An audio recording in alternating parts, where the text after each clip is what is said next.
নমস্কার বন্ধুরা, welcome to সিনে ইনসাইড।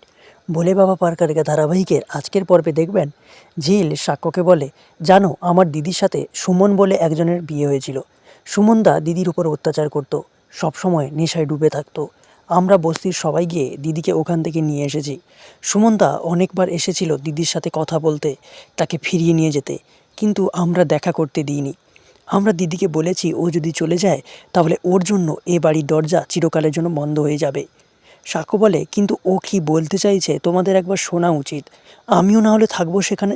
ঝিল বলে, দেওয়া যায়, কিন্তু সবাই তো আর তুমি নও। সাক্ষ্য বলে, কেন? ঝিল বলে, এই যে তুমি ভুল করেছিলে, তারপর আমার কাছে ক্ষমা চাইলে। সাক্ষ্য বলে, আচ্ছা ওখানে গিয়ে কি আমাকে থাকতে হবে?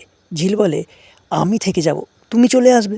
সাক্ষ্য বলে, কিন্তু তোমাকে ছাড়া আমি থাকতে পারবো না, আমার সাথে তোমাকেও ওই দিন বাড়ি চলে আসতে হবে। এরপর মিনু আর মিলি অষ্টমঙ্গলা নিমন্ত্রণ করতে সাক্ষর বাড়ি এলে সাক্ষর দাদু বলে, তোমরা কেন এখন এই বাড়িতে এসেছো? তোমরা তো ফোন করে আসতে পারতে। সেই সময় সাক্ষ্য আর ঝিল ব্যাগপত্র নিয়ে নিচে নেমে আসে। সাক্ষ্য ঠাম্মা বলে, তুমি কোথায় যাবে? সাক্ষ্য বলে, কেন? অষ্টমঙ্গলায়। তাহলে কি হতে চলেছে বন্ধুরা, জানতে দেখুন ভোলে বাবা পারকারেগা। ভালো লাগলে আমার চ্যানেলটিকে সাবস্ক্রাইব করে পাশে থাকবেন। ধন্যবাদ।